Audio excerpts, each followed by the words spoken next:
Ouais. Ben, bonne année à toi du coup, parce que ben ça fait un moment qu'on s'est pas vu, qu'on s'est pas parlé. Et ben j'espère que ça va bien pour toi, que tu douilles pas trop avec ton jumeau ou jumelle. Encore que si tu douilles, ça veut dire que t'avances, donc c'est cool. Et bah tu sais quoi en fait, à la base j'avais pas du tout prévu de revenir sur le sujet des FJ parce que franchement j'estime en avoir fait le tour, vraiment en fait, hein. J'ai plus rien à dire sur les FJ, enfin. Ouais, c'est intéressant, mais bon, on en a vite fait le tour, quoi, en fait, tu vois. Et puis, je pense qu'il y a beaucoup d'autres youtubeurs qui sont plus calés que moi sur le sujet et qui vont plus entrer dans le détail. Enfin, dans le détail et surtout dans la pratique. Moi, je suis surtout dans l'explication de données. De données, d'ailleurs, que je vais récolter au fur et à mesure de mes discussions avec les gens. Parce que j'ai des problèmes avec le fait qu'on dise que on apprend de la source. Ouais, on apprend de la source dans la mesure où la source nous met des gens sur le chemin avec qui on va apprendre. Mais au final, c'est vraiment les gens avec qui on va discuter qui vont nous apprendre des trucs. C'est pas la source. Faut remettre dans le contexte au bout d'un moment. Enfin, je trouve ça insupportable. Je sais pas. Faut arriver en fait à remettre en contexte et à rendre à César ce qui est à César au bout d'un moment. Parce que toujours tout remettre sur le dos de la source, c'est un petit peu retirer la légitimité des expériences de vie qu'on vit. Parce que merde, comme le dit si Fabien Marchand, on est dans une vie incarnée qui demande du pragmatisme et qui elle-même est incarnée. On est sur Terre, bordel de merde, on est dans la matière. Donc, on interagit avec la matière. C'est tout. Évidemment qu'on peut interagir avec des forces occultes, tout ça, mais pour le moment, on est dans la matière. Donc, on s'occupe de la matière. Alléluia. Voilà.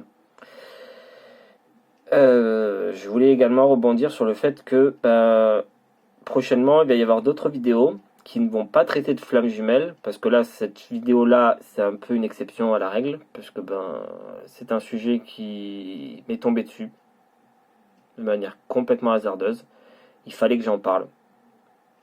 Je sais pas du tout comment je vais le traiter, parce que ça fait au moins la 10e prise que je fais et je suis pas satisfait du tout.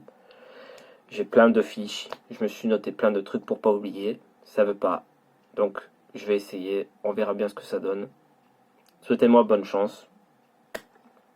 Voilà. Et aussi, à la suite de cette vidéo, il va y avoir un petit live. Enfin, pas tout de suite après, hein, mais dans la semaine, genre dimanche, je crois. Pour les questions que vous aurez que vous poserez par rapport à la vidéo que je vais faire justement maintenant. Donc, ce serait intéressant que les questions que vous vous posez, vous les gardiez et pour le live, du coup. Voilà. Parce que je me suis dit, ce serait intéressant d'échanger entre nous plutôt que par commentaire interposé. C'est un peu chiant. Voilà. C'est un peu chiant et c'est un peu impersonnel, donc je préfère. Puis je me suis dit, c'est l'occasion de se lancer, ça peut être pas mal, ça peut être marrant. On va voir. Voilà. Donc, moi je pense à dimanche. Mettez en commentaire si ça vous convient. Et après, on verra. Voilà. Le sujet dont j'avais envie de parler, c'est un sujet en fait qui, de base, quand j'en parle autour de moi, euh, paraît acquis dans la pensée collective, dans la parole, mais j'ai vraiment l'impression en fait que dans les faits, il ne l'est pas. Il ne l'est pas du tout. Et c'est pas que ça me dérange, c'est que j'aimerais y apporter une note de spécification parce que il y a plein de données qui sont pas encore acquises. Et je sens qu'en fait cette vidéo elle a besoin d'être faite pour le bien commun. D'ailleurs, en parlant de bien commun, je fais une petite parenthèse. Si j'ai arrêté de faire les vidéos sur les runners, c'est parce que j'ai compris quelque chose. Quand je fais des vidéos sur les runners, je les fais pour qui? Je les fais pour le chaser. Et le chaser, il fait quoi quand il pense à son runner? Il travaille pas sur lui. Donc du coup, il oublie. Il oublie qu'il a de son travail à faire. Mais j'ai également compris un truc, c'est que le chaser, plus il est dans la compréhension des choses, et plus il lâche prise. Mais le but du jeu, c'est pas ça. Le but du jeu, c'est de lâcher prise tout en ayant l'incertitude des choses. Parce que savoir qu'on peut lâcher prise, c'est du contrôle. Tu peux lâcher prise en toute certitude, en toute quiétude. Tu n'as pas à avoir peur. Ouais, mais le but du jeu, c'est de pouvoir lâcher prise en toutes circonstances. Parce que si tu mets des conditions sur ton lâcher prise, ça veut dire que tu es dans un lâcher prise incertain. Et donc dans un lâcher prise conditionnel. Et c'est pas ça le but du jeu. Parce qu'imagine, tu es dans une situation où tu peux pas lâcher prise. Où tu n'as pas les données qui te permettent de l'être. Tu vas faire comment? Voilà. Et mes vidéos, c'était ça. Ça vous offrait un lâcher prise conditionnel. Mais je sais pas si je m'en veux un peu pour ça. Mais en tout cas, ça m'a permis de comprendre ça. Que le chaser, il est dans un lâcher prise complètement conditionnel. Comme à peu près toute sa vie. Hein. Sa vie est extrêmement conditionnée. Je dirais même plus que le runner, en fait. À tout point de vue. Je vais vous expliquer pourquoi. La vidéo que je voulais faire aujourd'hui, c'était une vidéo sur l'effet miroir entre les flammes jumelles, qui est un processus extrêmement psychologique quand on y pense. Parce qu'on a tendance à dire qu'il y a de la psycho, il y a de l'énergétique dans la flamme jumelle. Certes, c'est de l'énergie dans la 5D. Mais il y a également de la psycho qui, elle, est 3D. Et le but du jeu, c'est de faire que la 5D rejoigne la 3D et s'incarne dans la 3D. C'est ce qu'on appelle l'inconditionnel. Mais le truc, c'est qu'on a déjà acquis le fait que cette 5D restera en 5D. Et que donc, c'est un outil qu'on peut utiliser de temps en temps. Non! Le but, c'est réellement de faire en sorte que la 5D rejoigne la 3D. Qu'elle s'incarne, littéralement. C'est l'un des buts de la flamme jumelle. Attention, ce n'est pas le seul, il peut y en avoir beaucoup. Et comme le dit si bien Francis Larin de la chaîne Flamme Academy, dans la flamme jumelle, il n'y a pas de finalité. Et il a raison, à mon sens en tout cas. La flamme jumelle, c'est une évolution constante, une évolution qui ne s'arrête jamais. Parce qu'on est sur Terre pour apprendre tout le temps, tout le temps, tout le temps, tout le temps. La seule manière de ne plus apprendre, c'est de mourir. Voilà. Et oui, on a des missions de vie. Mais une fois qu'on a fini nos missions de vie, quoi, on meurt, on arrête d'exister. C'est un peu stupide comme façon de penser, en fait, non? Bref. En fait, on est une source intarissable de connaissances et d'apprentissage. Et c'est ça, le truc. Donc, bon, voilà. Bon, je n'en finis avec tout ça, hein, voilà. On va passer à l'effet miroir, du coup. En fait, ce que j'ai remarqué avec l'effet miroir, c'est que, déjà, c'est très mal compris par la plupart des FJ. Même si elles disent le contraire. Et aussi, quand on y fait face, on n'est pas prêt. On n'est pas prêt du tout. Pourquoi? Parce que l'autre vient littéralement mettre en lumière notre blessure avec la même force avec laquelle on se l'inflige à nous-mêmes. C'est pour ça que je dis que l'effet miroir est un effet physique et psycho. Pourquoi? Parce que c'est bien beau de dire qu'il y a de la distance et que l'effet miroir, il peut avoir lieu même à distance. Et tu fais comment à distance si tu n'es pas en contact avec l'autre? S'il n'y a pas les deux bouts d'êtres humains qui s'embriquent, qui s'emboîtent les uns dans les autres et qui se renvoient littéralement leur merde à la gueule. C'est pas magique. La flamme jumelle, c'est un effet très physique. C'est un effet très humain. C'est d'ailleurs l'un des effets les plus humains qui m'ait été possible de voir au monde. Bien sûr qu'il y a un effet très magique, très énergétique là-dedans. Mais l'énergétique ne va pas jouer sur la blessure en elle-même. Elle va jouer sur le contact. Sur le fait que oui, on ressent l'autre à travers la 5D. Mais la 5D, c'est parfait. La 5D, c'est pur. La 5D, il n'y a pas de blessure. Donc forcément, c'est inconditionnel. Bah, mais c'est trop facile. C'est trop facile de jouer là-dessus, en fait. C'est une forme de fuite encore. On s'en fout de la 5D. La 5D, on la laisse où aller. Enfin, on la laisse où aller du moment qu'on ne peut pas l'accueillir. Tu vois ce que je veux dire? Si tu accueilles la 5D alors que tu n'es pas capable de l'accueillir dans la 3D, quel est l'intérêt? Si ce n'est de se rassurer et de se dire que l'autre est toujours là. Ouais, il est toujours là, mais pas physiquement. Parce que physiquement, on ne peut pas. Voilà. Bref, ce que je voulais dire avec l'effet miroir, c'est que comme je t'ai dit, l'autre va nous renvoyer notre blessure avec la même force avec laquelle on se l'inflige. Dans le sens où le chaser demande quoi au runner? Il demande pas souvent au runner de l'accepter tel qu'il est,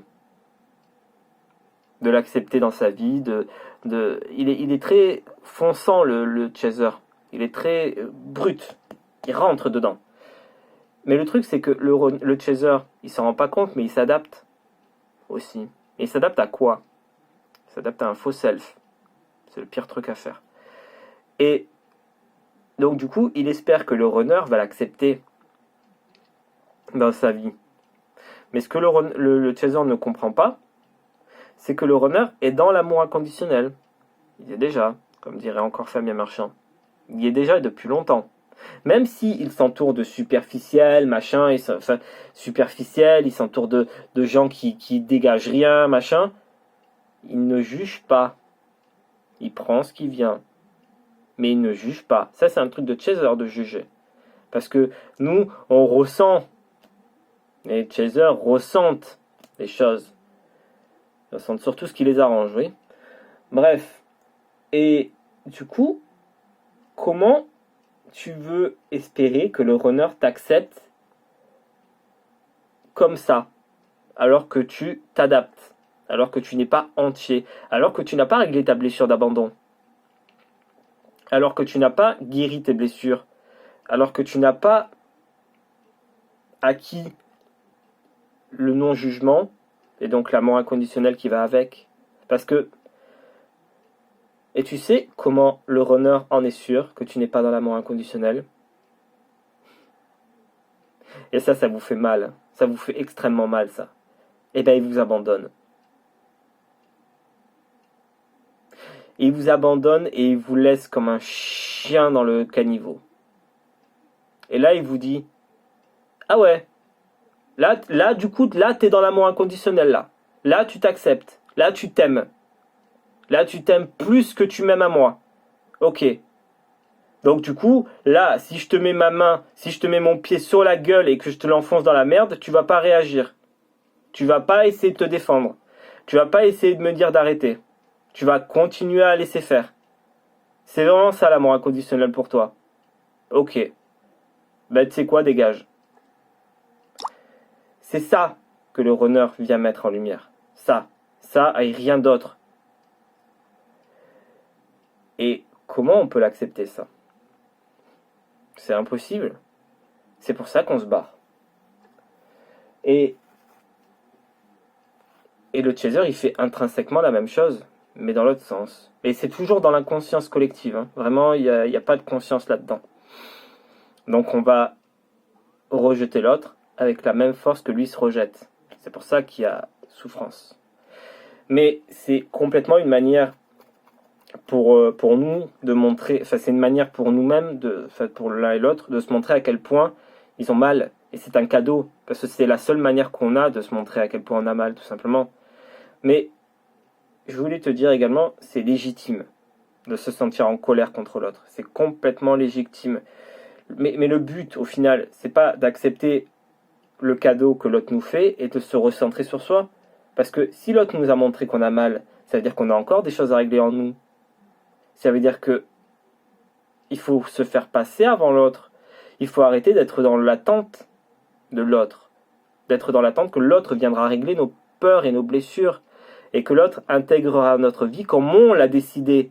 Dans un format de couple. Ou dans un format préétabli. La flamme jumelle ne peut pas rentrer dans un format préétabli. C'est mathématique. Ça ne marche pas comme ça. Parce que la flamme jumelle, c'est un outil. Et l'outil, on ne peut pas l'utiliser comme bon nous semble, en fait. Ça marche pas comme ça. Sinon, c'est une relation basique. C'est de la merde. Ça remet en cause toutes nos fondations, tout. Et c'est bien. C'est pas grave, en fait. C'est très bien, c'est génial, tu vois. Mais tant qu'on continue à reprocher à l'autre de nous faire du mal, de nous faire souffrir, nous sommes dans le transfert de notre blessure sur l'autre. On s'en débarrasse pour la donner à l'autre. Mais l'autre, il n'en a pas besoin. C'est nous-mêmes qui doivent travailler dessus. Et encore une fois, on est dans la projection de l'autre, donc on n'est pas sur le recentrage de soi. Le travail, il commence à quel moment? Il commence au moment où on arrête de considérer l'autre. Et on considère qu'on est plus important que l'autre. C'est horrible hein, pour un chaser d'entendre ça, je le conçois. Mais c'est littéral, il faut que le chaser se considère plus qu'il ne considère l'autre. Et quand je dis considérer, c'est pas considérer dans l'ego, c'est dans l'amour inconditionnel. Le chaser doit se faire passer, comme le runner, hein, le chaser doit se faire passer en premier. Mais en premier dans le sens, je me sens sécure. Donc, je peux casser le mur que j'ai construit entre l'enfant intérieur et le monde et aller à la rencontre du monde sans avoir peur. C'est ça l'amour inconditionnel. C'est avoir confiance en soi et s'aimer suffisamment pour ne pas faiblir et ne pas mettre un mur à chaque fois qu'on va entreprendre une action. Et le runner, il veut qu'on brise ce mur, même s'il ne le sait pas. Parce qu'il n'y a comme ça qu'on ira à la rencontre du monde et qu'on sera heureux. C'est tout. Il n'y a que comme ça. Mais ce truc empêche le chaser d'agir. La peur. La peur du monde extérieur. Et aussi, il y a aussi autre chose qui empêche le chaser de riposter contre le runner. Et sa seule arme, c'est l'abandon. Le chaser, il a tendance à ne pas partir. Pourquoi? Par peur de l'abandon, déjà, il n'a pas envie de faire à l'autre ce qu'on lui a fait. C'est normal. Parce qu'il ne s'aime pas, comme je t'ai dit, il ne s'aime pas assez pour concevoir le fait qu'il puisse se faire passer en premier. Il se fait passer en premier, mais dans une dynamique d'ego. Dans une dynamique de « je ne m'aime pas, je fais confiance à mes capacités réactionnelles, ça oui ». Et tu connais le topo, quoi. Tu vas voir la chaîne de Fabien Marchand, je n'ai pas besoin de t'expliquer le reste, quoi. Aimer aussi parce qu'il a peur de faire mal à l'autre. Et par peur de faire mal à l'autre, j'entends je ne veux pas faire de mal à son faux self, je ne veux pas l'exposer à sa blessure. Mais du coup, tu protèges qui? Tu protèges le faux self ou tu protèges le runner au final? Parce que il faut bien que le runner il avance. Là, ce que tu fais, c'est le priver de la possibilité d'avancer. C'est complètement égoïste ce que tu fais. Il faut qu'on expose le runner à sa blessure. Il n'y a pas d'autre choix. Il faut qu'on le fasse. Et il n'y a qu'en travaillant sur nous, en nous recentrant sur nous-mêmes, qu'on y arrivera. C'est un effet miroir toujours. Il n'y a qu'en travaillant sur soi que le runner prendra conscience. Désolé, on a été coupé, j'avais plus de place pour filmer. Bon, je te finis vite fait la vidéo parce que de toute façon, je n'ai plus grand chose à dire. Ce qu'il faut comprendre, c'est que le chaser protège le runner de sa propre blessure. Mais pourquoi? Parce que le chaser est dans une empathie. Donc du coup, il va essayer de protéger l'autre, même s'il ne s'en rend pas compte. Il va protéger l'autre de sa propre blessure parce qu'il sait ce qu'une blessure fait. Il sait à quel point c'est souffrant. Donc du coup, inconsciemment, il ne veut pas l'exposer à ça. Mais il n'y a pas le choix. Donc du coup, il est dans un amour sacrificiel. Tout le temps, tout le temps, tout le temps, tout le temps. Il aime tellement son jumeau qu'il va se sacrifier pour qu'il n'ait pas à subir ça. Mais il n'y a que comme ça que le runner se délivrera de son faux self. Voilà. C'est, je pense, tout ce que j'avais à dire sur le sujet. S'il y a des trucs que j'ai oubliés, je referai pas de prise. Je laisserai ça au live. Parce que ce sera plus intéressant d'en débattre avec vous. Voilà. J'avais fait une première vidéo qui était assez spontanée aussi. Mais là, j'espère qu'elle est suffisamment spontanée. Parce que j'aime pas les vidéos qui sont très mécaniques. C'est pas mon dada. Mais il manquait plein d'éléments dans cette vidéo. Donc j'ai préféré en faire une. Voilà. Donc je vous laisse. Et je vous dis à dimanche peut-être. Bye.